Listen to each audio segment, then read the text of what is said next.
बिस्मिल्लाहिर्रहमानिर्रहीम। शुरू अल्लाह के नाम से जो बड़ा मेहरबान निहायत रहम करने वाला है। We are very honoured, we are very much privileged कि आज हमारे साथ सरदार तनवीर इलियास खान साहब मौजूद हैं, जो कि करंटली इस वक्त जो चेयरमैन हैं Punjab board of investment and trade के। He is also well known for establishing Centaurus mall in Islamabad, जिन्होंने जिसकी वजह से शॉपिंग कल्चर ही इस्लामाबाद का चेंज हो गया। और जो आज का हमारा टॉपिक है जिसके ऊपर हम बात करेंगे वो है you were born to stand out. मेरा नाम सैयद मुअज़्ज़म अली है और करंटली मैं the international school of Choueifat Lahore के साथ काम कर रहा हूँ बतौर head of marketing and admissions. और यूएमटी के साथ मेरा एक बड़ा पुराना ताल्लुक है, इसको इदारे को मैंने सर्व भी किया हुआ है। और जब भी मुझे मौका मिलता है कि हम यूथ के लिए कोई पैगाम लेकर आएँ, किसी अपनी पर्सनालिटी के साथ अपने और उनके पर्सपेक्टिव शेयर करते हुए यूथ को बेनिफिट दे सकें, तो आई एम ऑलवेज देयर कि मैं इसमें अपना किरदार अदा कर सकूं। तो सरदार साहब का जो मैं फॉर्मल इंट्रोडक्शन पहले करवाऊंगा और देन हम अपने प्रोग्राम की तरफ बढ़ेंगे। सरदार Tanveer Ilyas Khan is a successful businessman and entrepreneur personality. He is also well known for establishing Centaurus Mall in Islamabad. Punjab government has appointed Sardar Tanveer Ilyas Khan as Chairman Punjab Board of Investment and Trade. He has been instrumental in bringing investment with more than 10 billion in the country during the past decade. Now he is doing a lot to stabilize the economy with his effort, and we appreciate whatever you are doing, sir. A very warm welcome to the show. Thank you. So, sir, हमने आपका formal introduction और माशाल्लाह बहुत से लोग आपको जानते हैं। मैं ये चाहता हूं कि आप हमें कुछ बताएं अपनी फैमिली बैकग्राउंड के बारे में, अपनी अर्ली एजुकेशन के बारे में और अपनी अर्ली लाइफ के बारे में कुछ बताएं, जो हमारी ऑडियंस जो है वो जानना चाहती है। बहुत शुक्रिया मुअज़्ज़म साहब, आपने ये अपॉर्चुनिटी अरेंज की कि जिसके थ्रू हम आपकी जो यूनिवर्सिटी के स्टूडेंट्स हैं उनके साथ बात कर सकें। Most welcome. तो सबसे पहले मैं शुरू करूंगा कि अल्हम्दुलिल्लाहि रब्बिल आलमीन वस्सलातु वस्सलामु अला सय्यिदिल मुरसलीन व अला आलिहि व अस्हाबिहि अजमाइन। जितने भी स्टूडेंट्स हैं, जो लोग हमें सुन रहे हैं या आने वाले टाइम पे हमें सुनेंगे, उन सब के लिए अस्सलाम वालेकुम। सबसे पहले ये मैं एक और चीज़ आपको गुजारिश कर दूँ इससे पहले कि मैं डिस्कशन की तरफ जाऊँ, कि आप ऐसा जो अगर आप कर रहे हैं कि मेरा आप लाइव अपने स्टूडेंट्स के साथ आपने इंटरेक्टिव सेशन आपने अरेंज किया है, आई वुड आल्सो लाइक कि आप फ्यूचर में ऐसे और भी लोग जो हैं आप इस तरह के उनके सेशन, उनके लेक्चर्स ज़रूर स्टूडेंट्स के साथ अरेंज करवाएं, क्योंकि हमने ये देखा है कि जो लोग प्रैक्टिकल लाइफ के अंदर है जरूर, तो जब वो स्टूडेंट्स के साथ बहुत सारी चीजें, एक तो उनकी एस्पिरेशंस होती हैं, वो किसी न किसी को आइडियलाइज भी कर रहे होते हैं, बिल्कुल। लेकिन मोस्ट इम्पोर्टेंट ये होता है कि एक आदमी जब सर्टेन लेवल के ऊपर जाता है तो उसने माशरे का बहुत सर्द और गर्म देखा होता है। बिल्कुल सही। उसके लिए ये बहुत, मैं समझता हूँ कि लर्निंग के हवाले से और अपने फ्यूचर की जो लाइफ को प्लान करने के हवाले से, या कहीं अगर किसी एरिया में वो ये समझ रहा होता है कि कोई चीज क्लियर नहीं है, उसको ज्यादा उसके ऊपर रोशनी डाली जाए, तो ये उनके लिए काफी हेल्प हो सकती है उसमें। इंशाल्लाह इस तरह के आप वक्तन फवक्तन अरेंज करेंगे, मैं खुद भी अवेलेबल रहूंगा अगर आप हमें कहेंगे। तो इंडस्ट्री, चूंकि between academy and industry linkage भी बड़ा जरूरी है। एक्सीलेंट। जो बड़े लोग होते हैं यहाँ पे, तो आपका उनके साथ जब लिंकेज एस्टेब्लिश हो जाता है, हमने चूंकि स्टार्टअप के नाम पे पंजाब बोर्ड में इस पिछले साल में हमने कोई 4-5 बड़े इवेंट्स किए और हमने बहुत सारी यूनिवर्सिटीज को, स्टूडेंट्स के साथ सेशन करवाए स्टार्टअप के हवाले से, और वो बड़े इफेक्टिव रहे। और अगला हमारा ये था, ये जो वबा आ गई, हमारा ये था कि हम स्टूडेंट्स का इंडस्ट्री के साथ लिंकेज हमने एस्टेब्लिश करवाया। बिल्कुल ठीक है। अब आपके सवाल की तरफ आते हैं। आपने सवाल किया है, मैं यहाँ पाकिस्तान से ही पढ़ा हूँ, मैंने यहाँ पे इंटरनेशनल इस्लामिक यूनिवर्सिटी है, उससे मैंने LLB शरिया एंड लॉ ऑनर्स के साथ मैंने किया था। जबरदस्त। और उसके बाद फिर मैंने एक प्राइवेट यूनिवर्सिटी थी UK बेस, उससे वो है तो हमारी हायर एजुकेशन कमीशन की अप्रूव्ड यूनिवर्सिटी है, उससे मैंने MBA किया। उसके बाद फिर मैंने यूनिवर्सिटी से, मुझे शौक था मास कम्युनिकेशन का आगे, क्योंकि हमारा ग्रुप इस मीडिया के अंदर आना चाह रहा है, तो मैंने पहले पंजाब यूनिवर्सिटी से भी मैंने मास कम्युनिकेशन किया था, लेकिन इसके अंदर मैंने एक्सक्लूसिवली कंप्लीट जो सारे सब्जेक्ट होते हैं मास कम्युनिकेशन के, उसके साथ भी मैंने अगेन ग्रेजुएशन की। वंडरफुल। तो मैंने कोई थोड़ा सा प्रैक्टिस भी की, फिर कुछ टाइम मैंने बाहर कॉन्ट्रैक्ट्स के हवाले से मिडिल ईस्ट में चूंकि हमारा ग्रुप काम करता है, इस वक्त मिडिल ईस्ट में को 25,000 के करीब हमारे लोग काम करते हैं, क्योंकि हमारे फादर उस ग्रुप को हेड कर रहे हैं। तो 10 कंपनियां मिडिल ईस्ट में और हमारी 25,000 प्लस एम्प्लॉयमेंट है। आउट ऑफ दैट 25,000 10,000 हमारे अपने पाकिस्तानीज हैं। जबरदस्त। तो मैंने वहाँ पे भी 2 साल काम किया और उसके बाद फिर मैं पाकिस्तान में कंस्ट्रक्शन के अंदर आ गया और मैंने यहाँ पे काम करना शुरू किया। मुझे कोई तकरीबन 23-24 साल हो गए इस फील्ड के अंदर जब मैं कंस्ट्रक्शन कर रहा हूँ। तो ये तो सेंटोरस तो एक बड़ा प्रोजेक्ट है जिसको चूंकि पूरे पाकिस्तान में एक लैंडमार्क की हैसियत है, लेकिन इससे हटके भी जो हमने काम किए वो अल्हम्दुलिल्लाह अपनी जगह पे वो अपनी सिग्निफिकेंस थी, इम्पोर्टेंस थी, उसके वो हमने काम किया माशाल्लाह। इसके साथ मैं इस वक्त बहुत सारी यूनिवर्सिटियों के जो बोर्ड हैं उसके ऊपर भी मैं उनका मेंबर हूँ। पंजाब में हमारे बहुत सारे इदारे हैं, पंजाब ओवरसीज कमीशन है, मैं उसका मेंबर हूँ। कायद-ए-आज़म सोलर पार्क है, मैं उसका मेंबर हूँ। इंटरनेशनल इस्लामिक यूनिवर्सिटी है, उसके मैं बोर्ड ऑफ गवर्नर्स का भी मेंबर हूँ। मैं हलाल और पाकिस्तान का एडवाइजर हूँ और उनके बोर्ड का मेंबर हूँ। तो कुछ 8-10 इदारे हैं जिनके साथ मेरी डायरेक्ट और इनडायरेक्ट जो है वो किसी न किसी हवाले से जो हमारी कंट्रीब्यूशन है, और स्पेशली आप चूंकि एकेडमिया की बात कर रहे हैं उनके साथ में भी हूँ। 2018 के जो इंटर्म सेटअप था पंजाब का, मैं उसमें इंटर्म मिनिस्टर था एग्रीकल्चर, फूड एंड P&D का। एक्सीलेंट। तो वो हमारा पीरियड थोड़ा सा इलेक्शन हमने करवाने थे, बट उसके साथ मैंने मिनिस्ट्री के हवाले से जो चीजें हमने की, और उसमें भी चूंकि आप एकेडमिया से हैं तो मेरे साथ 3 रेलिवेंट यूनिवर्सिटी थी। हमारी एग्रीकल्चर यूनिवर्सिटी मुल्तान है, हमारी एग्रीकल्चर यूनिवर्सिटी फैसलाबाद है और एरल यूनिवर्सिटी रावलपिंडी है। ये तीनों मेरे अंडर थी। मिनिस्टर्स आते जाते हैं, लेकिन आज भी वो तीनों यूनिवर्सिटी जो है वो मेरे साथ राब्ते में है। क्या बात। वहाँ पे किसी की पोस्टिंग होनी है, ट्रांसफर होनी है, वो मुझसे मशवरा जरूर करते हैं। तो इसका मतलब है कि हमने कहीं ना कहीं से कंट्रीब्यूट किया। अभी 1.5 ईयर से मैं पंजाब का बोर्ड ऑफ इन्वेस्टमेंट का चेयरमैन और प्लस इसके साथ ट्रेड, उसमें भी अल्हम्दुलिल्लाह हमारी अचीवमेंट्स। लास्ट ईयर हमने 30% मैंगो हमने एक्स्ट्रा जो हमारा रूटीन का जा रहा था एक्सपोर्ट करवाया। इस साल के हमारे अहदाफ और ज्यादा थे, ये वबा आ गई है, लेकिन उसके बावजूद वी आर स्ट्राइविंग। इंशाल्लाह कुछ ना कुछ हम इसमें भी इस साल भी बेहतरी लेके आएंगे। पाकिस्तान का मैंगो हमारे स्टूडेंट्स के हवाले से दिलचस्पी का ये होगा कि इस साल से इंशाल्लाह लंदन के जितने बड़े स्टोर हैं, उन बड़े जो एलीट स्टोर होते थे उसमें पाकिस्तानी मैंगो नहीं होता था। पिछले सालों में हम 400-600 मिलियन डॉलर का मैंगो डिस्ट्रॉय हो जाता है। सिट्रस भी हमारा इसी तरह 400 से लेकर 700-800 डॉलर का हम एक्सपोर्ट नहीं कर पाते। हम एक बहुत बेहतरीन एक ट्रेसेबिलिटी मैकेनिज्म के ऊपर we are trying to establish that traceability mechanism here in Punjab. If you are going to establish that, so you can have the 100% guarantee you are going to export 10 to 15 billion dollar agriculture products. Wonderful. This company which is engaged with us, they are talking with us. They are exporting 5 billion dollar agri products to this Amazon, and the Amazon वाले जो हैं they are providing these products to the China. हम भी उसके ऊपर चूंकि basically unfortunately in Pakistan we don't have the traceability mechanism.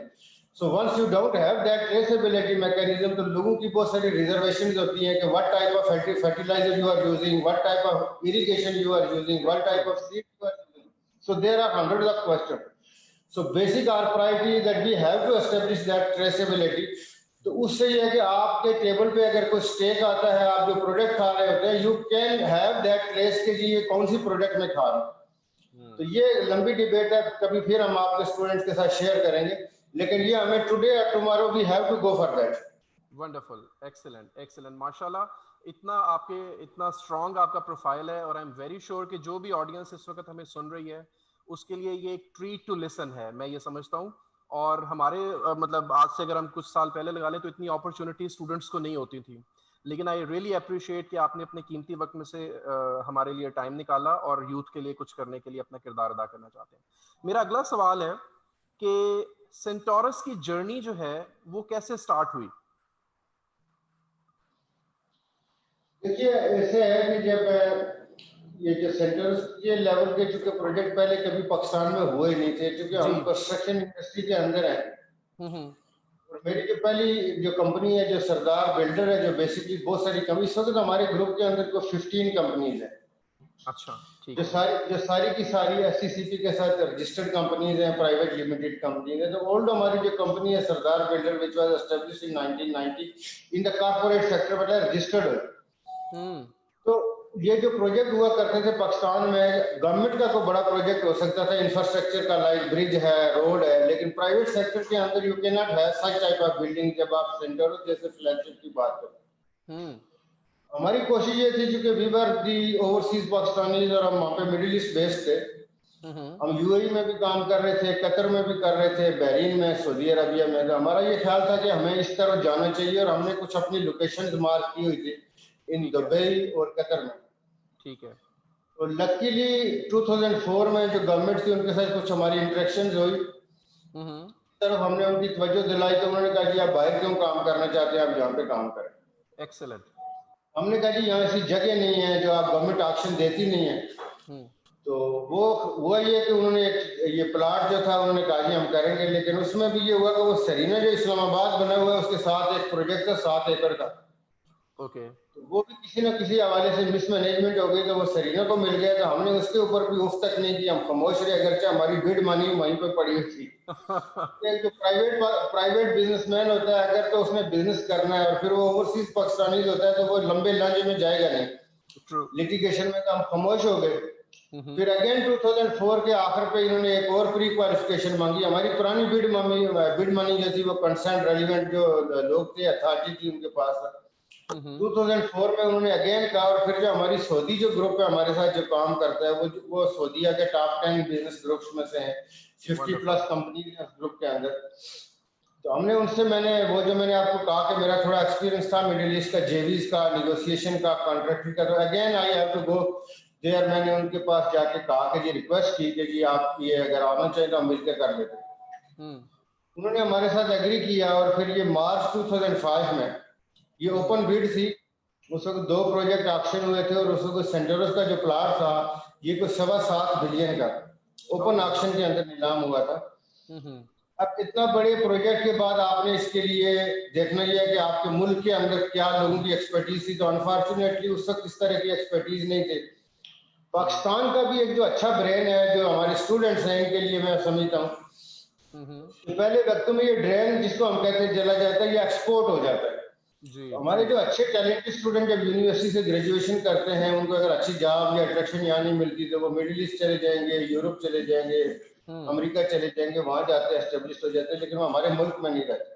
मैंने ये देखा, मैं मिडिल ईस्ट में मैंने खुद पर्सनली, चूंकि बड़ी कुछ कंपनियों को मैं काम करता था। एक लेबनीज कंपनी है, क्योंकि जो हमारी कंस्ट्रक्शन इंडस्ट्री से लोग होते हैं उनको पता है, खतीब अल आलमी उस कंपनी का नाम है, लेकिन ये मिडिल ईस्ट के अंदर बहुत नाउन कंपनी है। तो मैं उनके हेड ऑफिस भी जाके मिला, क्योंकि मुझे पता था कि कुछ पाकिस्तानी भी वहां पे काम करते हैं। तो उस वक्त हमने ये देखा कि जी हमें उस तरह के लोग मिले जो इसको डिजाइन करें, और फिर सारी कुछ 4-6 माह की प्रोसेसिंग के बाद कुछ कंपनियां हमने यहाँ भी बुलाई, फिजिबिलिटीज भी बनवाई। एक ब्रिटिश कंपनी है जो टॉप 10 रेटिंग में आती है आर्किटेक्चर और डिजाइन में, WS Acting, which is known for the Burj Al Arab. They design Burj Al Arab, लेकिन वो इस वक्त they are operating in more than 90 countries, but they are in top 5. Wonderful. हमने उनके साथ कॉन्ट्रैक्ट किया, उन्होंने सेंटर्स को डिजाइन किया। Then we have to engage another company from Kuwait. They are specialized in the project management. जबरदस्त। इस company के साथ भी कुछ पाकिस्तानी काम कर रहे थे, but the honours were from Syria, Bahrain, GCC countries से थे। 4 डायरेक्टर्स थे इस कंपनी के, उनके साथ किया for the management of the centres. और एक हमारी कराची की कंपनी है इंजीनियरिंग एसोसिएट, उसका JV करवाया। और इंटरेस्टिंगली आप ये देखेंगे कि the company which we are talking now, that the company from the Kuwait which were मतलब responsible for the management of the centres. So वो कंपनी पिछले 2 साल पहले सोल्ड आउट हुई है। The value is $2 billion. They are only in just, ये students के लिए एक बड़ी इंटरेस्टिंग बात है, क्योंकि हमारे बहुत सारे पहले यहाँ में अभी तो कुछ स्टूडेंट्स कर रहे हैं, बट प्रेजेंट अभी कोई ट्रेंड आ गया। पहले यहाँ पे प्रोजेक्ट मैनेजमेंट का कोई कॉन्सेप्ट नहीं होता था। जी बिल्कुल बिल्कुल, आप दुरुस्त कह रहे हैं। ये कंपनी दे आर मतलब just dealing with the project management, और जिस कंपनी का कोई एसेट ना हो, ये चूंकि जब आप कॉर्पोरेट की बात करते हैं तो कंपनी के जब आप वर्थ लगाते हैं ना, उसकी जो वैल्यूएशन आप करते हैं, उसमें उसके एसेट्स गिने जाते हैं, मशीनरी गिनी जाती है, इक्विपमेंट गिना जाता है, स्टॉक एक्सचेंज के अंदर उसका जो शेयर वैल्यू है वो देखा जाता है। ये कंपनी ये 15 मुल्कों में कर रही थी, और जिस ग्रुप ने टेक ओवर की वो भी फ्रेंच एक ग्रुप है जिसने $2 बिलियन की ये कंपनी की। और WS एटकिंस का मैं आपसे बात कर रहा था, वो भी उस वक्त 2.5 बिलियन पाउंड का टर्नओवर था। वंडरफुल। ये चीज आपको, वो हम 15 साल पुरानी बात कर रहे हैं, तो वो अभी इस वक्त वो भी 4-5 बिलियन पाउंड प्लस की कंपनी है। जबरदस्त। फिर हमने एक चाइनीज ग्रुप एंगेज किया फॉर द कंस्ट्रक्शन, और वो भी आप ये हमारे जो स्टूडेंट्स हैं इनके लिए लर्निंग के लिए ऐसी इनकी असाइनमेंट्स भी आती होंगी, इनके लर्निंग के लिए बहुत इंपॉर्टेंट है। वो चाइना स्टेट कॉर्पोरेशन उनको कहते हैं, CSCEC। पाकिस्तान में इस वक्त हमारी जो मुल्तान सक्कर मोटरवे है वो उन्होंने की है। इससे पहले जितने भी हमारे बिल्डिंग अरेंजमेंट हैंगर थे, जो थंडर का प्रोजेक्ट है हमारा JV अभी थी चाइनीज, वो उन्होंने किया।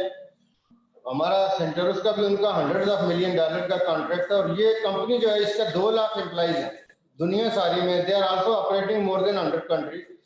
इवन इन्होंने मॉस्को में 90 स्टोरी बिल्डिंग बनाई है। मतलब रशिया में भी जो उनकी लैंडमार्क बिल्डिंग है 90 स्टोरी, वो इस कंपनी ने बनाई है। और ये कंपनी 2 लाख एम्प्लॉइज और $25 बिलियन टर्नओवर। हमारे फॉरेन रिजर्व कितने, हमारे मुल्क के 15-16 बिलियन, और उस कंपनी का साल का जो टर्नओवर है वो $25 बिलियन है। तो इस लेवल की जो एक्सपर्टीज थी तो वो एंगेज किए गए। वो अल्हम्दुलिल्लाह चूंकि इस वक्त जो सेंटरोस है वो इस टूरिस्ट डेस्टिनेशन है, हमारे मुल्क के लिए एक लैंडमार्क है। बिल्कुल बिल्कुल, आप दुरुस्त कह रहे हैं। सारे रिसोर्सेज को अरेंज करने के लिए आपके पास टीम का अच्छा होना, फिर आपको खुद आइडिया हो कि कैसे इसको करना है, और लोगों को एक एनवायरनमेंट प्रोवाइड करना है। बिल्कुल, इस एनवायरनमेंट के अंदर वो आके पीसफुली वो काम कर सके। अल्लाह ताला की ब्लेसिंग थी, वो सारी चीजें होती रही और ये काम हो गए। माशाल्लाह माशाल्लाह, एक्सीलेंट। और अब तो ये है कि जो कहते हैं ना कि जो इस्लामाबाद जाए और वो सेंटोरस ना जाए तो वो समझे उसका विजिट इनकम्प्लीट होता है। तो माशाल्लाह ये इस काबिल तारीफ बात है कि जिस तरह से आप मैं आपको बड़ा इंटरेस्टिंग बताऊं कि बहुत सारे बच्चे हमें बाहर से भी इवन आके वो जब इंफॉर्मेशन लेके हमें स्पेशली थैंक यू करने के लिए मिलता है। जबरदस्त। वो कहते हैं कि हम बाहर देखते थे, बाहर के मुल्कों में ये चीज थी, हमारे मुल्क में ये चीज आपने बना ली। और इसमें बड़ी मैं आपको एक और बात बताऊं कि चूंकि हम मिडिल ईस्ट बैकग्राउंड के लोग हैं, हम कतर की रॉयल फैमिली के साथ भी काम कर रहे थे, तो जब उनको पता चला कि हम पाकिस्तान में कोई ऐसा प्रोजेक्ट करने जा रहे हैं, तो उन्होंने हमें कहा कि हम आपको लैंड फ्री ऑफ कास्ट देंगे। वंडरफुल। आप कतर में ऐसा प्रोजेक्ट करें, क्योंकि ये कतर का वो फेज था, ये जो टॉनी साहब ने अपने फादर से जो गवर्नमेंट ली थी, तो वो था कि वो कतर के डेवलपमेंट पे वो जा रहे थे। मैं आज से जो 15 साल पुरानी बात कर रहा हूँ, तो कतर की डेवलपमेंट काफी होगी उसी टाइम के अंदर। लेकिन हमारा ये कॉन्सेप्ट था कि चूंकि हम पाकिस्तानी आइडेंटिटी ये है कि उसका जो सारी का सारा मतलब वो सारी जिंदगी कहीं गुजार ले, लेकिन दफन उसको करने के लिए लोग कहते हैं कि बक्से में पाकिस्तान रहा। बिल्कुल लिहाजा हम अपने मुल्क में किसी न किसी सूरत में कंट्रीब्यूट करें। तो ये अल्हम्दुलिल्लाह ये ट्रेंड बन गया। अब आने वाले जो लोग हैं उनके लिए ये है कि वो जो चीज बनाएंगे वो इससे बेहतर बनाएंगे या इसी की तरह की बनाएंगे। तो मुल्कों की तरक्की हमेशा इसी तरह ही होती है कि कोई पहला पत्थर आता है, उसके बाद चीजें चलनी शुरू होती है। बिल्कुल नहीं, एक बहुत बड़ी सोच और बहुत बड़ा जज्बा है माशाल्लाह कि जो आपने अपने पाकिस्तान में इतना बड़ा प्रोजेक्ट लाके और उसको आपने करने का सोचा, और इसमें पाकिस्तान का बेनिफिट है माशाल्लाह। ये बहुत बड़ी सोच है, मैं बहुत इसको मतलब हमारे लिए काबिल तारीफ बात है। अच्छा, अगला सवाल है कि आपके पेरेंट्स में से कौन ज्यादा सपोर्टिव था आपकी तरफ?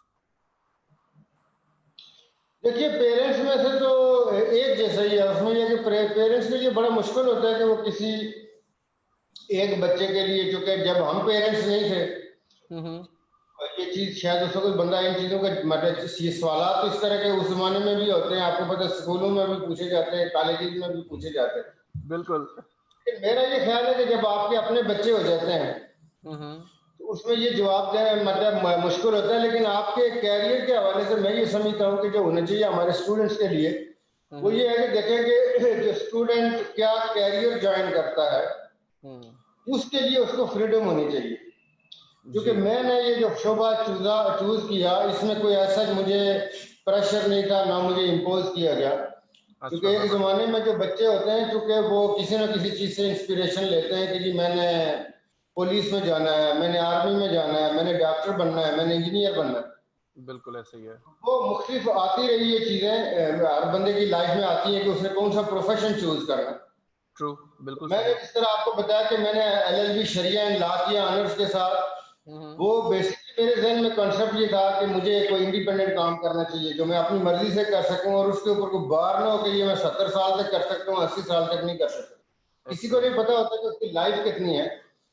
तो स्टूडेंट्स के लिए ये है कि उनके अपने मिजाज की बात भी है, ये हर स्टूडेंट्स के लिए नहीं है। और मैं आपको बताऊं कि हम बात तक लोगों से जानना चाहते हैं, हम लोगों को अपने हाथ दिखाते हैं, हम पामिस्ट को कहते हैं कि मेरे बारे में बताओ। बिल्कुल हर बिल्कुल स्टूडेंट दुरुस्त कह रहे हैं। हर स्टूडेंट को अपने बारे में सबसे ज्यादा पता होता है। True, very true. लेकिन मैं इसमें एक और चीज आपको बताऊं ना कि चूंकि जो आपका आज का था कि जो स्टैंड आउट आदमी करता है, इसके अंदर इंटरेस्टिंग ये कि आपने देखा कि दुनिया में थ्योरीज हैं। लोग हमारे यहाँ भी डे टू डे मजलिस में लोग कहते हैं जी तुखम तासीर या मजलिस तासीर, और इस तुखम तासीर और मजलिस तासीर के पीछे अगर आप देखें तो गालिब ने भी कहा कि ना हक हम मजबूरों पे तुम होता है ये मुख्तारी की। अब इसके अंदर ये है कि एक आदमी ये होता है कि उसको लोग कहते हैं कि उसको अपॉर्चुनिटी नहीं मिलती। मसलन लोग ये कहते हैं, मैं मिसाल दूं कि एक बच्चा पतोकी में पैदा होता है या एक बंदा तन्नू में पैदा हो गया, कबीर वाला में पैदा हो गया, या वो हमारे नॉर्थ में चकवाल में पैदा हो गया, लेकिन उसके अंदर एक नेशनल प्लेयर बनने या मियांदाद बनने की अगर कंप्लीट सलाहियत मौजूद है, लेकिन ही डोंट गेट मतलब दैट चांस कि वो तहसील लेवल पे खेले, डिस्ट्रिक्ट लेवल पे खेले, फिर प्रोविंशियल और फिर नेशनल लेवल की हम बात करें। जी जी। तो इस थ्योरी को अगर आप ये देखें तो मैं जाती तौर पे हमेशा इस चीज का रहा हूं कि कुदरत हर आदमी को एक चांस देती है। बिल्कुल दुरुस्त कह रहे हैं आप। अंदर को कितना उसको अवेल कर सकता है, कितना उससे बेनिफिट ले सकता है। कुछ चीजें जिसको कहते हैं कि जी लर्नेबल है और कुछ चीजें अनलर्नेबल है, जिसको उर्दू में हम कहते हैं इक्तिसाबी और गैर इक्तिसाबी। बिल्कुल। मसलन बंदा जिस जगह पैदा होगा ये उसकी चॉइस नहीं है। ट्रू। वो जिस घर में पैदा होगा ये उसकी चॉइस नहीं है। बिल्कुल उसके कौन से पेरेंट्स होने चाहिए ये उसकी चॉइस नहीं है। ट्रू। उसके कौन से बहन भाई होने चाहिए ये उसकी चॉइस नहीं हो सकती। लेकिन आप ये देखें कि ये टोटल पोर्शन का कितना है जो उसकी लाइफ है, और एक बहुत बड़ा हिस्सा है जो उसके लिए ये है कि वो किन लोगों के साथ अपनी महफिल रखेगा, कौन से दीन के ऊपर चलेगा, वो एक अच्छा इंसान बनेगा या माशरे के लिए न्यूसेंस बनेगा। ये सारी चीजें वो हैं जो कुदरत की तरफ से भी और बंदे के लिए जिसको कहते हैं ये गैर इक्तिसाबी है कि वो चाहे कि उसके अंदर जैसे अडॉप्ट करना चाहता है वो जाएगा, वो देखेगा कि उसने कैसे करना है। तो ये जो स्टूडेंट होता है ना उसकी लाइफ के अंदर बाज फैमिलीज की तरफ से, अभी मैंने जो स्टार्टअप्स की बात की थी तो हमारे 2 हमने स्टार्टअप्स लास्ट ईयर में हमने करवाए स्टूडेंट्स के जो आईटी रिलेटेड थे। अच्छा, जबरदस्त। टैलेंट था, मैं आपको बताऊं कि वो ट्रिमेंडस था। मतलब हमारे लिए मैं था, हमारे जो सेक्रेटरीज थे, जो हमारे मिनिस्टर्स थे, जो कि मेरे इदारे ने वो किया, बच्चों का टैलेंट देखे तो मुझे सरप्राइज था कि ये बच्चे यहाँ के हमारे इन स्कूलों के, हमारे इन कॉलेजेस में पढ़ रहे हैं, जो इनके अंदर टैलेंट है, और स्पेशली आईटी रिलेटेड टैलेंट उनका देख के हम सरप्राइज थे। बट द सेम टाइम जब वो बच्चे बात कर रहे थे कि ये हमें कोई पैटर्नाइज करने को तैयार नहीं है, तो मैंने बहुत सारे बच्चों को कहा, मैंने कहा बेटा हमें इस चीज का एहसास है, आपको इस टाइम पे इदारा पैटर्नाइज दूर की बात है, बाद अगर पेरेंट्स आपकी बात नहीं समझ रहे होते। बिल्कुल दुरुस्त कह रहे हैं, टोटली एग्री। अपनी जिंदगी तबाह कर देगा, ये पता नहीं कौन सी इन्वेंशन पे चला गया है। मसला आप ये देखेंगे पिछले हफ्ते में एक बच्ची हमारे पास आई, उसने कोई रोबोटिक इंजीनियरिंग में इंजीनियरिंग की हुई थी, जो हमारे माशरे में इस वक्त रोबोटिक इंजीनियरिंग का कोई कंसेप्ट नहीं है। अब उसको जो सबसे बड़ा मसला होता है, देखें जब यूनिवर्सिटी से आप ग्रेजुएशन करते हैं जिस शोबे के अंदर, पहला हर बेटा बेटी ये चाह रहा होगा कि उसको जॉब मिले। बिल्कुल ऐसे ही है। किसी ट्रैक के ऊपर चढ़े। इसमें मैं ये समझता हूँ कि चूंकि ये जो प्रेशर्स होते हैं, तो जो आपका मुझसे सवाल था, तो मुझे ये अल्हम्दुलिल्लाह कैरियर की चॉइस में पेरेंट्स की तरफ से, न वालिदा की तरफ से, न वालिद की तरफ से कोई प्रेशर नहीं रहा। और आगे हमने भी अपने बच्चों को इस चीज के हवाले से इंडिपेंडेंट ही रखा है कि कौन सा कैरियर। हाँ, पेरेंट्स का काम या टीचर्स का काम या आपके जो और जो अपनी फैमिली के करीबी लोग होते हैं, उनका ये काम है कि वो आपको प्रोज एंड कॉन्स जरूर बता दें। बिल्कुल। मैं चूंकि आपकी एक ऐसी होती है कि जिसमें आपको कुछ पता नहीं होता कि आपको इस शोबे में क्या क्या चीजें हैं या दूसरे शोबे में क्या क्या चीजें, उसमें आप आगे कहां तक जा सकते हैं। क्योंकि बाद जगहों पे चूंकि ड्रीम वर्ल्ड के अंदर हम रह रहे होते हैं, हम सोच रहे होते हैं कि स्काई इज द लिमिट, हम कहीं भी जा सकते हैं, जबकि अगला वो काम हम शुरू करके पता चलता है गली तो बंद हो गई है। बिल्कुल दुरुस्त। इस फील्ड के अंदर आया, मतलब आप ये देखें ना, बाद अगर किसी ने आर्ट्स की एजुकेशन हासिल की और वो एक स्टेज के ऊपर कहेगा नहीं मैंने डॉक्टर बनना है, तो वो उसको उस वक्त को सियाना आदमी बताएगा कि नहीं बेटा आप तो इधर दूसरे रोड पे आ चुके हैं, इधर डॉक्टरी वाली रोड नहीं। तो बिल्कुल मेरा दुरुस्त, ये ख्याल है कि स्टूडेंट्स को कैरियर के हवाले से आप चीजें उनके सामने रखें, कौन सी बिल्कुल चीज उसने अडॉप्ट करनी है वो हम उसको न बताएं। बिल्कुल उससे ये बिल्कुल। होता है कि जो चीज वो अपनी मर्जी से लेगा, जो चीज अपनी चॉइस से लेगा, उसके साथ वो ज्यादा इंसाफ करेगा, ज्यादा बेहतर उसको अडॉप्ट करेगा। और जो उसको चीज ओन भी उसको करेगा। we are going to impose something जो which is against his nature, habit, मिजाज, इन चीजों के अगेंस्ट होगी तो वो उसको दिल से एक्सेप्ट नहीं करेगा। बिल्कुल सही कह रहे हैं, बिल्कुल दुरुस्त है। यानी कि आपका मतलब है कि बच्चे की राइट टाइम के ऊपर करियर काउंसलिंग होनी चाहिए और उसे सब चीजों के बारे में बता देना चाहिए ताकि उसके बाद वो अपना करियर चॉइस कर सके और फिर उसको ओन करे। ये बहुत बड़ी बात है। सो जबरदस्त जबरदस्त। अच्छा जी, हमारा नेक्स्ट क्वेश्चन है हमारी ऑडियंस के लिए कि इस वक्त कोविड की सिचुएशन चल रही है और आप जिससे भी बात करके देख लो वो नेगेटिविटी की बात करता है, अपॉर्चुनिटी की बात कोई नहीं करता। तो इस वक्त जो कोविड 19 की जो पेंडेमिक सिचुएशन इस वक्त हमारे इस मुल्क में चल रही है, इसमें यूथ के लिए क्या अपॉर्चुनिटी है, वो कैसे इससे अपॉर्चुनिटी अवेल करके अपनी जिंदगी को कामयाब बना सकते हैं? जी सर। देखिए जब ये कोविड का आया तो चूंकि हमारे जो इदारा है चूंकि Punjab board of investment and trade, अगर आप जी। उसमें देखें तो इन इदारों का फौरी तौर पे ऐसी चीजों से साबका पड़ जाता है हम्म। और हमें फौरी तौर पे सोशल मीडिया के थ्रू भी, दूसरी प्रिंट मीडिया के थ्रू भी, इलेक्ट्रॉनिक बिल्कुल। मीडिया के थ्रू भी हम लोगों को मैंने बताना होता है कि जी हमने क्या करना है या हम क्या सोच रहे हैं। वंडरफुल। इंटरेस्टिंग ये था कि आपने देखा कि दिसंबर से चाइना में ये आना शुरू हुआ और अक्टूबर मिड में मैं ऑफिशियल विजिट पे था चाइना में। जी। हमारा एक ग्रुप पंजाब गवर्नमेंट का, हम कुछ लोग ऑफिशियल विजिट पे चाइना में वहां पे गए, हम रह के आए एक हफ्ता।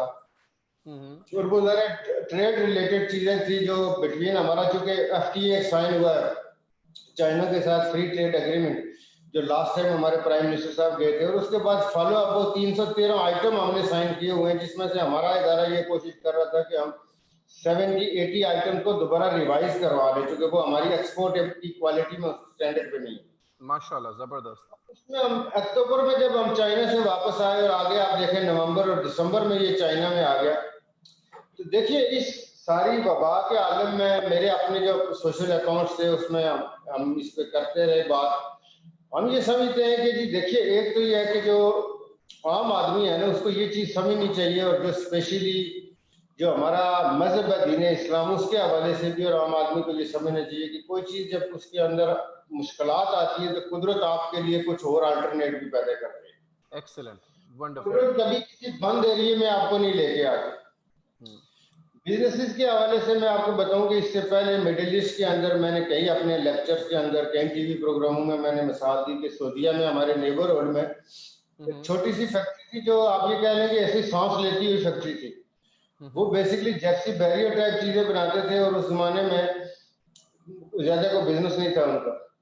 जब वहां पे ये धमाके, ब्लास्ट और ये सारी चीजें, दाइश, अलकायदा और ये सारा हुआ, तो गवर्नमेंट ने रिस्ट्रिक्शन लगा दी कि कोई भी जगह जो है एंट्रेंस वो जर्सी बैरियर के साथ बगैर नहीं हो सकती। हमने इसमें एक फैक्ट्री की मिसाल दे रहा हूँ मैं, सैकड़ों, चूंकि हमारे सामने होती है चीजें। जी जी। तो ये फैक्ट्री किलोमीटर पे फैल गई और ये 24 घंटे काम करती थी, 1 मिनट के लिए भी रुकती, शट डाउन नहीं होती थी, और उन्होंने बिलियन ऑफ रुपीज उसमें से बनाए। वंडरफुल। और इसमें भी आप ये देखिए कि इस वबा के दौर में सबसे पहले तो देखें कि मैं जो एक चीज कहता हूँ और मैंने हर जगह पे कहा कि ये मेरा पॉइंट ऑफ व्यू है, दूसरे लोग अपने पॉइंट ऑफ व्यू के हिसाब से देखें, वो ये है कि मौत जो है उसके आने के चांसेस कितने हैं? 100%। जी बिल्कुल। मुस्लिम, और या अगर आप मुसलमान नहीं भी है, मेरे तो चूंकि बहुत सारे जो क्रिश्चियन भी जानने वाले हैं, ज्यूज भी जानने वाले हैं, मिडिल ईस्ट में उन्होंने हमारे साथ काम भी किया, आज भी कर रहे हैं, हिंदू भी होंगे, सिख भी होंगे, आप उनसे भी बातचीत करें, जिंदगी के बारे में कुछ नजरिया बिल्कुल कॉमन होते हैं, वो अपने मजहब से हटके वो हमसे सीखें या किसी से सीखें, लेकिन ये उनको भी पता है कि मौत से किसी को छुटकारा नहीं है। बिल्कुल दुरुस्त, मौत सबसे बड़ी हर आदमी को हकीकत है। आएगी, जी। सिख है उसको भी आएगी, मुसलमान है उसको भी आएगी, यहूदी को भी आएगी। अच्छा, हमें चूंकि थोड़ा सा हमारे ईमान, हमारे कुरान, हमारे मजहब ने इसके ऊपर बहुत ज्यादा चीजें क्लियर दी हैं जो शायद किसी दूसरे मजहब के पास ना हो, तो हमें ये पता है कि 100% मौत किसी भी वक्त आ सकती है। आप सोते हैं और आपको नहीं पता आपने सुबह उठना है कि नहीं उठना। दुरुस्त, बिल्कुल सही। यहाँ पे हम कितना गफलत में हैं। और आप ये देखिए कि पाकिस्तान जैसी आबादी में जो हम 224 मिलियन 24 करोड़ के करीब हमारी आबादी है, वहां पे आपका 8-10 हजार बंदा डेली मरता है। ट्रू। कोरोना से जो लोग मरने वाले हैं उनकी मोर्टेलिटी रेट आप देख लें।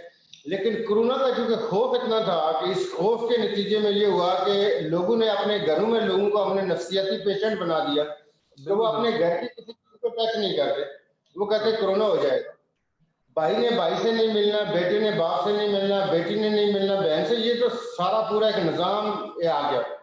ट्रू, बिल्कुल दुरुस्त। अब इस सारी सिनेरियो में जो अपॉर्चुनिटी देखिए कि एक तो जो इंसान को जो अल्लाह ताला की तरफ से इसके नेगेटिव जो पहलू हैं, बहुत सारी दुनिया ग्राउंड हो गई है, जो बिजनेस थे कारपोरेशन थी वो ग्राउंड हो गई है। ट्रू, बिल्कुल दुरुस्त कह रहे हैं आप। इंसान को देखिए, इंसान को अपनी औकात के अंदर रहना चाहिए। इंसान को अपनी औकात याद आ गई है। बिल्कुल जबरदस्त, बिल्कुल। वो देखें कि वो सिस्टम घुमा के वो कुदरत ने इंसान को वो चीजें दिखा दी। और इसमें आप ये देखें कि जिन मुल्कों की तरफ मिसाल के तौर पे यहाँ हम बीमार होते हैं, तो हम जिन मुल्कों की तरफ भागते हैं इलाज के लिए, उन मुल्कों से हमने भागना शुरू कर दिया। वेरी ट्रू, आप बिल्कुल यूनाइटेड दुरुस्त। स्टेट ऑफ अमेरिका देख लें।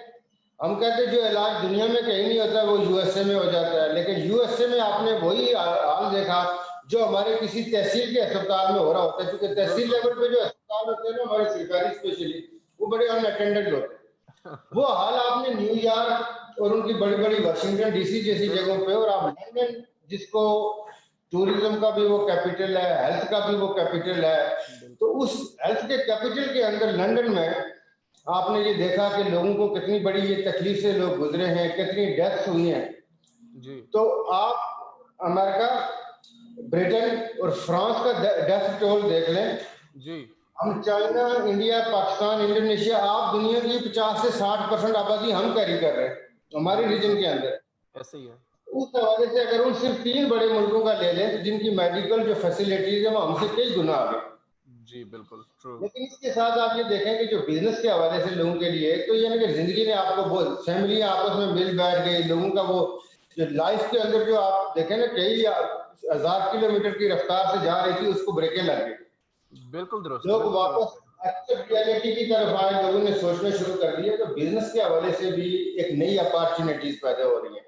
ट्रू, दुरुस्त सेल्फ कह रहे हैं। सस्टेनेबिलिटी आप देखें ना दुनिया में बहुत सारी इकोनॉमीज के ऊपर, लाइक दी टर्की, आप ये देखें कि लाइक ईरान, जी, मलेशिया, जिन मुल्कों ने अपने सिस्टम को सेल्फ सस्टेनेबिलिटी पे डाला है, बिल्कुल उनकी दुरुस्त। इकोनॉमी ने बेटर परफॉर्म किया है।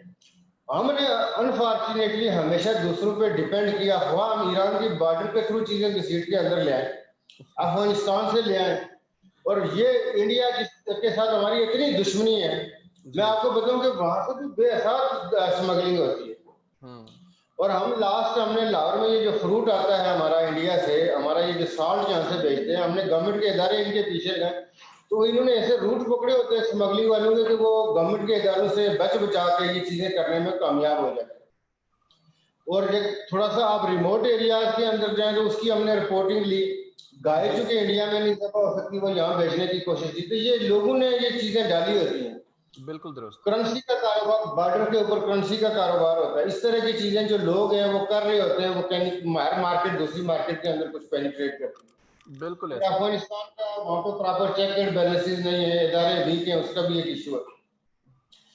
तो हम ये समझते हैं कि ये वबा तो आई है, लेकिन ये आपको बहुत कुछ सिखा गई है। और बिल्कुल। नए जो बिजनेस है आप ये देखें ना, अब हमें अगर कि एक आप अच्छे सैनिटाइजर का बिजनेस करते हैं, ये आप पे आइए, आप जाली सैनिटाइजर बना के शुरू कर दें, डिटोल्स हैं, ये मास्क हैं, तो अपॉर्चुनिटी तो है ना। अपॉर्चुनिटी पता होगी है। जब मैं उसकी सऊदी फैक्ट्री की बात की थी तो अपॉर्चुनिटीज तो है, बिल्कुल। लेकिन अभी इश्यू ये है कि हम किस रास्ते की तरफ जाते हैं। ट्रू। तो इसमें हमेशा मैंने तो ये देखा है कि जब आप कोई चीज देखें शॉर्ट टर्म, आप हो सकता है कोई थोड़े बहुत पैसे बना लें, वो पैसे किधर जाएंगे, वो आपकी फैमिली के लिए मुश्किलात का बायस हो सकते हैं, आपके बच्चों के लिए हो सकते हैं, बिल्कुल। आपके लिए खुद वो किसी वबाल का बायस बन सकते हैं। लेकिन बिल्कुल। अगर बिल्कुल। हलाल तरीके से कुछ ड्राइविंग की या पैसा कमाया, उसकी बरकत भी होगी और आप हमेशा सुखी रहेंगे। तो एक्सलेंट, एक्सलेंट। अपॉर्चुनिटी, मेरा अपना ये ख्याल है, जो मैंने हर प्रोग्राम में ये कहा कि हमें खौफ बेचा गया है, हमें खौफ से खौफजदा नहीं होना चाहिए। ये भी नहीं है कि आप इसकी एहतियात ना करें, एहतियात जरूर करें, एहतियात करना और चीज है, खौफजदा होना और चीज है। बिल्कुल दुरुस्त, खौफ बिल्कुल से दुरुस्त। आपकी बॉडी भी वीक हो रही है, इम्यून भी वीक हो रहा है, आप दुनिया की दवाई दे दें, एक बंदे के दिल में ये बैठा दें कि तुमने ठीक नहीं होना, तो वो डर के मारे मरेगा। हाँ, कभी ठीक नहीं हो सकता। बिल्कुल और ये ख्याल है कि अपॉर्चुनिटीज हमारे यहाँ पे पंजाब में हमारे पास 9 स्पेशल इकोनॉमिक जोन है। उन इकोनॉमिक जोन के अंदर हम 15 से 20 ईयर की टैक्स हॉलीडेज देते हैं। और हमारी जो लोकल बिजनेस कम्युनिटी है, इंडस्ट्री है, ये बहुत सारे स्टूडेंट्स आपके जो ये असाइनमेंट हैं और इस तरह के प्रोजेक्ट भी करते होंगे जी। उनके लिए मेरा ये है कि वो इस चीज को करें, इंडस्ट्री को आकर करें। हम भी इंडस्ट्री को मतलब गाइडलाइन दे रहे हैं। उसमें ये कि बहुत सारे आपको जो कि बाहर के साथ जब आपकी बिजनेस अफेक्ट होती है तो हमारी और बहुत सारे मुल्कों की कैफियत डिफरेंट है। मतलब अगर आप कतर की बात करें, कुवैत की बात करें, तो they don't have their own population. Very true. UAE 7 states की 1.7 एक्सपेट्रिएट्स मिला के टोटल दे आर 5 मिलियन जी। तो हमारा 5 मिलियन, तो एक शहर आपका मुल्तान जो है वो 7.7 मिलियन के करीब एक अकेला मुल्तान है। बिल्कुल ऐसा ही है। तो आपके पास पॉपुलेशन है, आपका कंज्यूमर यहाँ बैठा हुआ है, मौजूद है, आपने इसको फीड करा के आपने एक्सपोर्ट की तरफ जाना। Very true. हमारा ये ख्याल है कि इसमें आपके लिए अपॉर्चुनिटीज बड़ी मौजूद है, लोग इससे फायदा उठाएं। और अब ये कम भी हो रहा है, तो इंशाल्लाह आने वाले दिनों में चीजें काफी प्रॉमिसिंग नजर आ रही है कि इंशाल्लाह चीजें बेहतर होंगी। इंशाल्लाह, इंशाल्लाह जी, वी आर लुकिंग फॉरवर्ड। और वही वाली बात है ना कि हमें हर सिचुएशन में पॉजिटिव रहना चाहिए और यूथ को अपॉर्चुनिटी में एथिक्स का ख्याल बड़ा रखना चाहिए कि उसमें बरकत भी होगी और उनके लिए ग्रोथ की अपॉर्चुनिटीज भी इंशाल्लाह ज्यादा होंगी। जबरदस्त। मूविंग ऑन जी, सर ये बताइए कि आपने बहुत बड़ी पोजीशंस के ऊपर और मतलब एक पूरी दुनिया देखी हुई है आपने। हमारी यूथ को आप क्या पैगाम देना चाहेंगे कि आप जब रिक्रूटमेंट करते थे तो क्या पैकेज में देखते थे कि एक अच्छे एम्प्लॉय में, एक अच्छे रिसोर्स में, एक अच्छे पर्सन में कौन सी ऐसी चीजें होनी चाहिए जो कि उसे एक कामयाब इंसान बनाने में मददगार साबित हो सकती हैं? जी देखिए, इसके अंदर मालूम साहब जो बुनियादी चीज है ना, हमने बल्कि अपने ग्रुप के अंदर जी बहुत सारी, चूंकि नेक्स्ट आप जरूर रखिएगा, हम फर्दर आपके साथ चाहेंगे कि आपके इदारे के साथ, क्योंकि जो अच्छा ही है वो एक दूसरे को दिल में रखने से आगे नहीं बढ़ती, वो शेयर करने से आगे बढ़ती। डेफिनेटली वील कांटेक्ट यू कि हम फ्यूचर में जो अपनी कोलैबोरेशंस जिस तरह से कर सकें यूथ के लिए, उसके लिए हम जरूर इंशाल्लाह। जो हमारा ग्रुप है, क्योंकि थाउजेंड्स ऑफ एम्प्लॉयमेंट्स हैं इसमें जी, हमने आज से कोई 7-8 साल पहले ये चीज ऑब्जर्व की जी कि मेरा चूंकि अपना ये मिजाज होता है कि मैं अगर ऑफिस से बाहर निकल आया, मुझे बेसमेंट में, लॉबी में, लिफ्ट लॉबी में अगर कोई बंदा मुझे मिल गया और वो मुझे कह रहा है कि वो मुझे मिलने आ रहा है, तो मैं सोचता हूँ कि ये ऑफ लेके आया और वो दूर से आया होगा, तो इसको 2 मिनट में ऑफिस वापस चला जाता जी। लेकिन हमारे पास एक ये रिपोर्ट ये थी कि जो हमारे यहाँ पे सीनियर लोग हैं, मतलब जिस बंदे को यहाँ पे आप 6 लाख या 8 लाख सैलरी दें तो वो एक खास क्लास में आ जाते, वो जूनियर स्टाफ को एक्सेस नहीं देते।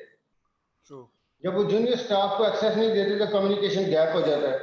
तो हमने अपने ग्रुप में एक पॉलिसी अडॉप्ट करवाई, उसको कहते हैं ओपन डोर पॉलिसी, के daily every day between 2 to 4 2 घंटे के लिए, that is the open door policy.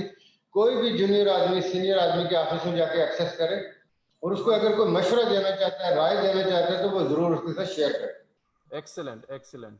इसके साथ हमने एक प्रोग्राम शुरू किया जो हमारी अच्छी यूनिवर्सिटीज हैं, हमने यूनिवर्सिटी सिलेक्ट की। हमने उसमें ये किया कि हमने कहा जी यूनिवर्सिटी की जो फैकल्टीज है हमारे, मतलब जो HR डिपार्टमेंट है, कि जी हम उनके साथ करके हम यूनिवर्सिटी के जो डिस्प्ले बोर्ड होते हैं वहां पे लगाएंगे जी जो आपके नए ग्रेजुएट हो रहे हैं वो हमारे पास आए और वो 6 माह के लिए हमारे पास इंटर्नशिप करे free of cost. Wonderful wonderful.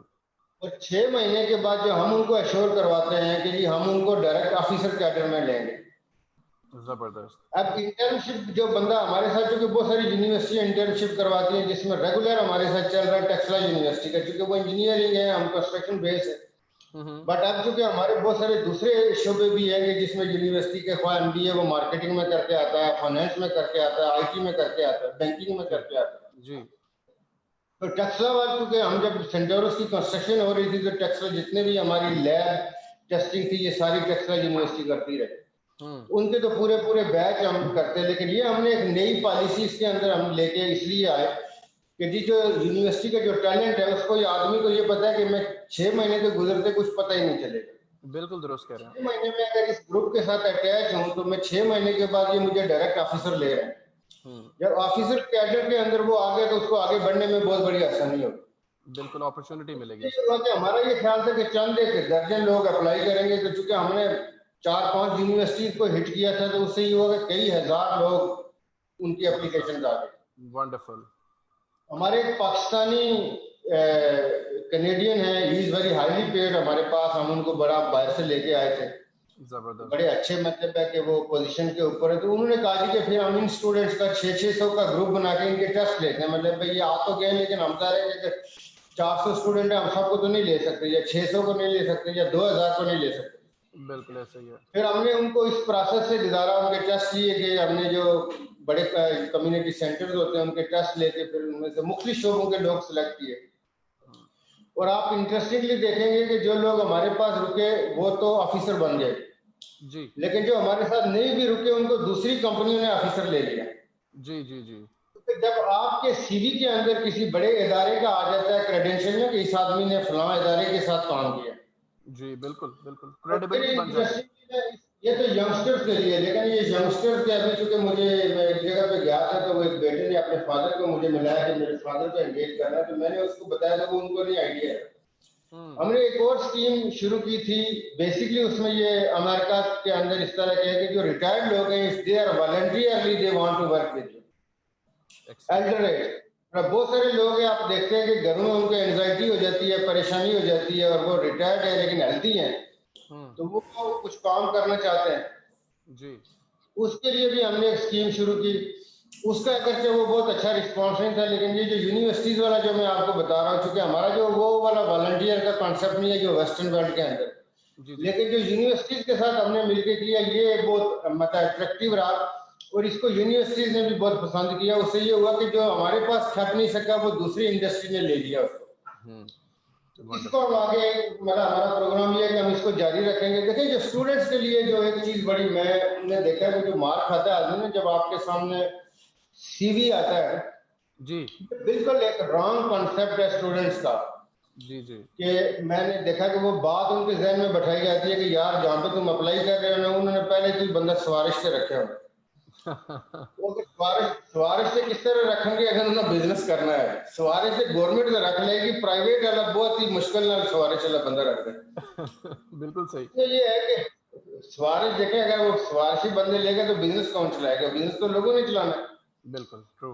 होता क्या है कि जो स्टूडेंट्स आते हैं ना, मैं आपको बताऊं, बड़ा बहुत इस तरह सिफारिश आती है, इसमें कोई शक नहीं है, बाद का बहुत बड़े बड़े लोग सिफारिश करते हैं जी, और बिल्कुल न्यूट्रल होके हम मैंने अपनी जो हमारी जो कमेटी होती है जो उनको इंटरव्यू कर रही होती है, उसको ये होता है कि किसी को कोई बाइस होके आपने नहीं, उसके नंबर वो देते हैं, फिर उसकी एवल्यूशन के हर आदमी के पास अपना एक उसका फॉर्म होता है जिसमें वो उसको नंबर दे रहा होता है। एक तो देखें आप एकेडमी में आपने जो जीपीए ले लिया, जीपीए लेने में देखें बहुत सारे फैक्टर है हमारे यहाँ पे अनफॉर्चुनेटली सिस्टम के अंदर जी, जो स्टडीज है ना ये सब्जेक्टिव नेचर की हैं, ऑब्जेक्टिव नेचर की नहीं। बिल्कुल ऐसे ही है, सब्जेक्टिव नेचर की उसमें आपकी एवल्यूएशन इतनी स्ट्रांग नहीं हो सकती। उसके लिए ये होता है कि आपने जब तक उसको ऑब्जेक्टिवली नहीं देखा, आपने जीपीए तो मैनेज कर लिया, लेकिन आपसे कॉमन सेंस के क्वेश्चन किए जाते हैं। Wonderful, excellent. कॉमन क्वेश्चन जो होते हैं सेंस के क्वेश्चन में आपकी एवल्यूएशन हो जाती है कि इस बंदे का आगे मिशन क्या है, ये ग्रुप के साथ कैसे चलना चाहता है और कैसे रहेगा इसमें। और इसमें इंटरेस्टिंगली मैं आपको बताऊं कि हमारे पास कुछ लड़के ऐसे होते हैं कि अभी हमारे पास एक लड़का है जो उसको मतलब गवर्नमेंट ने जॉब दी, तो वो मुझे ऐसे ही इत्तेफाक से अगर रास्ते में मिल गया तो मुझे कहता है कि मेरी वो आखिरी डे है यहाँ पे, तो मुझे जो है ना मैं चाहता हूँ कि मैं आपको सलाम करने के लिए ऑफिस में हूँ। अच्छा, तो मैंने उसे कहा, मैंने कहा यार तुम जाके गवर्नमेंट की जॉब ज्वाइन कर लो, तो उसके बाद यह कि तुम 4-6 महीने बाद मुझे मिल लेना, लेकिन यहाँ से तुम रिजाइन ना करना, तुम छुट्टी अप्लाई कर दो। अच्छा, और मैं आपको ये बिल्कुल मतलब है कि 100% जो मतलब है कि कोई एग्जैक्टली अभी जो रिसेंट है, तो वो मुझे एक दिन उसके फादर का फोन आ गया, उसको गवर्नमेंट जो किसी ग्रेड में ले रही थी, डायरेक्ट उसको 18 ग्रेड में वो ले रहे थे, उसको जीप भी मिल रही थी गवर्नमेंट की, ड्राइवर भी वो जो होता है जी जी, लेकिन उसने कहा कि मैं वहां नहीं चल सकता, वो वापस आ गया। तो उसके फादर ने मुझे इसलिए कहा कि वो भी मेरे ग्रेड 20 के अफसर है, वो कहते जी आपने कितनी मेरा एक ही बेटा है, आपने कितना अच्छा उसको गाइड किया, यहाँ से भी रिजाइन करके गया होता कितना खराब होता। वंडरफुल। देखिए ना गाइडेंस बड़ी अहम होती है। उसमें ये है कि स्टूडेंट्स का जब किसी जगह पे आपकी जॉब हो जाए ना जी, तो मैं आपको बताऊं कि उसके लिए आपकी कमिटमेंट का होना बड़ा जरूरी है। जी बिल्कुल दुरुस्त। उसके लिए ये है कि जो कमिटमेंट आपकी अगर ना हो तो उससे ये होता है कि जो हमारे पास एक लड़का लंदन से आया था, हमें नहीं पता, मुझे चूंकि किसी ने कहा कि इसको अपनी फील्ड में कितनी एक्सपर्टीज है, जब उसने हमें ज्वाइन किया वो 2-3 साल के बाद, वो बेसिकली आईटी का एक्सपर्ट था, तो वो कोई जॉब आ गई एफआईए के पास हो, हमें एफआईए ने अप्रोच किया कि ये लड़का हमें टेम्परेरी दे। अच्छा। वो उनके पास जब गया तो एफआईए की जो डीजी थे, मुझे उन्होंने कहा जी कि हम इसको डायरेक्ट 19 ग्रेड में इंडक्ट करना चाहते हैं, लेकिन हमें आपको जो है ना, ये चूंकि कह रहा है कि जब तक मुझे वो नहीं कहेंगे मैं छोड़ूंगा नहीं, क्योंकि मैं जब लंदन से आया था तो मेरा बाजू उन्होंने नहीं थामा था। जबरदस्त। मैंने कहा जी अच्छा देखते हैं, उससे पूछते हैं। मैंने उस लड़के को बुलाया जी। मुझे कहने लगा कि सर मेरे कैरियर में मुझे डायरेक्ट 19 ग्रेड की सैलरी मिल रही है, और लेकिन ये है कि उससे ज्यादा सैलरी मुझे आप दे रहे थे। मेरी चूंकि ये प्राइवेट सेक्टर है, इसकी सैलरी वो अगर 19वें ग्रेड में मुझे ले रहे हैं, मुझे आगे जाने में आसानी होगी, क्योंकि डायरेक्ट 19 ग्रेड है, जिस जो मैं उनको काम करके दे रहा हूँ वो खुद नहीं कर सकते, उनके पास एक्सपर्टीज नहीं। ये जितनी भी डिकोडिंग होती है ना, इसकी उसकी एक्सपर्टीज है। लेकिन उसने कहा कि मैं तनख्वाह भी आप मुझे ज्यादा दे रहे हो, लंदन से आने के बाद आपने पहली जॉब आपके इदारे ने दी, आप मुझे परमिशन देंगे तो मैं जाऊंगा। ये वो कमिटमेंट है हमारे पास। बहुत दफा जब बंदा आता है ना, तो उसका आप सीवी देखते हैं कि उसने विंडो शॉपिंग बड़ी की होती है, वो मतलब एक जगह भी जा रहा है, दूसरी जगह भी जा रहा है, तीसरी।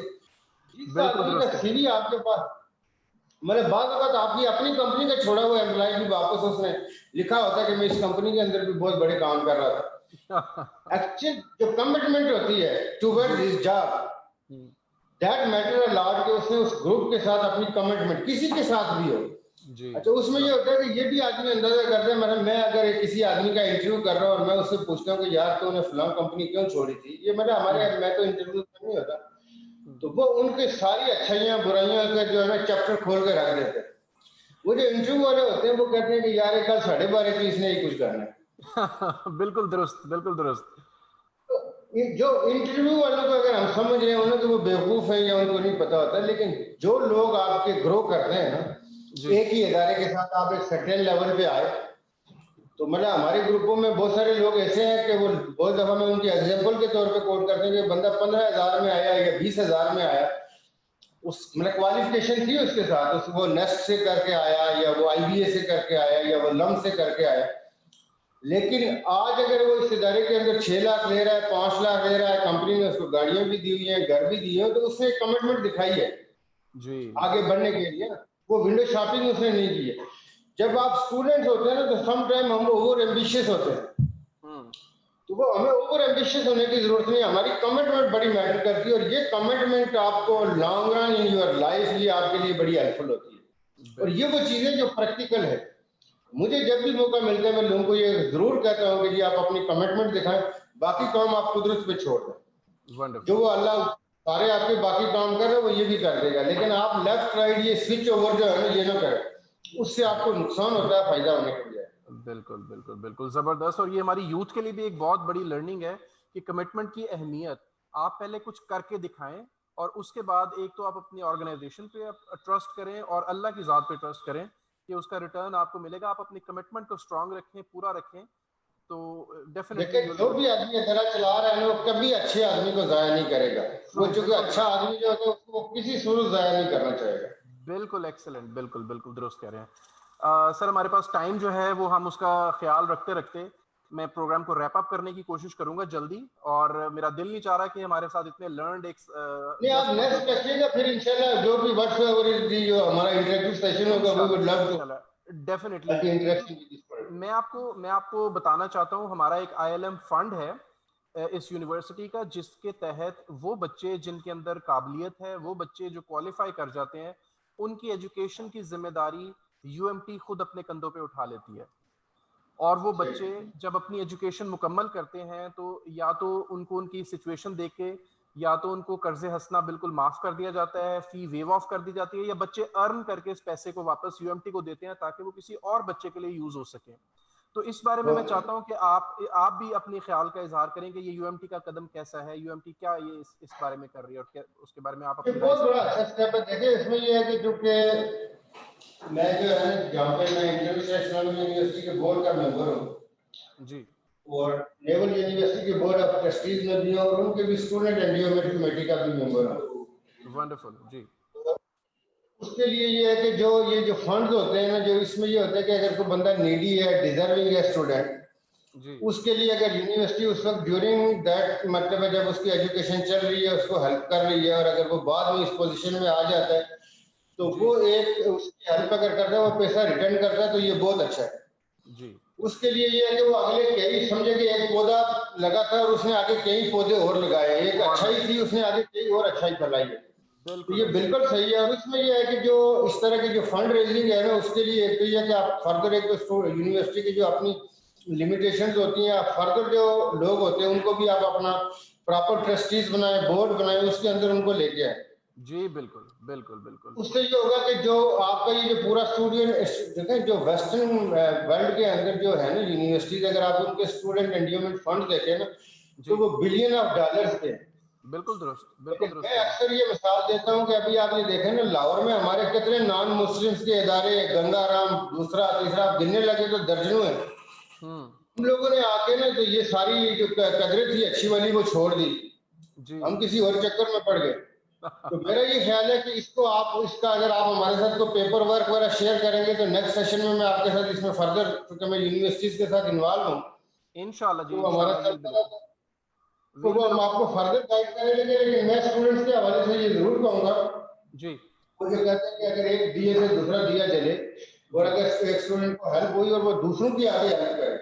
जी और ये भी होता है कि यूनिवर्सिटीज के साथ सम टाइम ऐसे स्टूडेंट्स भी होते हैं कि वो एक अगर वहां पे पढ़ रहा है, उसको अपनी फीस का तो कोई इश्यू नहीं है, वो किसी वेल्दी फैमिली से होगा, वो हो सकता है 4-5 और स्टूडेंट्स की एजुकेशन स्पॉन्सर कर सकता हो, बिल्कुल बिल्कुल बिल्कुल। तो उनकी भी हेल्प करनी चाहिए, लेकिन विदाउट शोइंग एनीथिंग, किसी दूसरे को ना पता चले, क्योंकि किसी और की ईगो हर्ट ना हो, किसी और को इसका आइडिया ना हो कि जी इसको कोई दूसरा आदमी हेल्प कर रहा है। तो इसको अगर वो सीक्रेटली कॉन्फिडेंशियली रख के तो करे, तो मेरा ख्याल है ये भी बहुत अच्छी बात हो। Thank you very much sir. और जाते जाते एक क्विक मैसेज यूथ के लिए जो आप समझते हैं कि स्टैंड आउट करने के लिए आप यूथ को देना चाहते हैं, जो इस शो का टेक अवे होगा, तो उसके साथ हम अपना शो कंक्लूड करेंगे। ओवर टू यू जी। देखिए, मैं स्टैंड आउट के हवाले से ये समझता हूँ कि आप ये देखें कि एक इंसान की जो पैदाइश है वो नेचर के ऊपर है, और आपकी जो उंगलियों की जो पोर्स हैं, आप ये देखें कि अगर 2 भाई हैं या 6 भाई हैं, उसकी या एक उंगली के पोर दूसरे से नहीं मिलते। ये अल्लाह ताला ने बिल्कुल आपका डिफरेंस रखा है। बिल्कुल इसी दुरुस्त। तरह आप स्टैंड आउट करते हैं, और आपको ये बिलीव होना चाहिए कि आपके अंदर वो सारी सलाहियतें बदरजा उत्तम मौजूद हैं, ये दूसरे किसी के अंदर हो सकती हैं। सिर्फ आपके अंदर अपना कॉन्फिडेंस होना चाहिए। जो आपका यकीन है वो आपको इसकी रियलिटी देता है। जब तक आपका यकीन वीक होगा, आपको उसके रिजल्ट नहीं मिल सकते।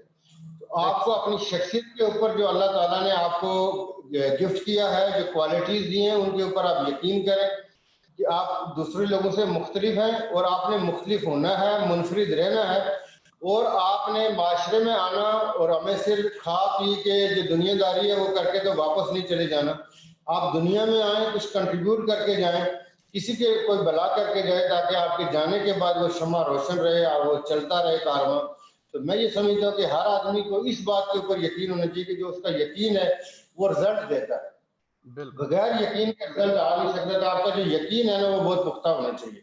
तो मेरा वंडरफुल। आज के लिए तो ये कहना है। Excellent, thank you very much sir for taking time out. और जो मेरा दिल नहीं चाह रहा कि ये प्रोग्राम खत्म हो, और हम आप जैसी पर्सनालिटी से जितना सीख सकते हैं, हमारी यूथ जितना बेनिफिट ले सकते हैं वो ले, लेकिन वक्त की वजह से, वक्त की जो बंदिश की वजह से हम लोगों को ये प्रोग्राम यहीं खत्म करना पड़ेगा। और इंशाल्लाह हम जरूर आपके साथ फ्यूचर में प्रोग्राम करेंगे जो कि यूथ की तरफ सेंटर्ड होंगे। आपका बहुत शुक्रिया, ऑडियंस का बहुत शुक्रिया कि जिन्होंने टाइम निकाला और हमारे साथ इस शो को देखा। Thank you very much. अस्सलाम वालेकुम Thank you. वरहमतुल्लाह।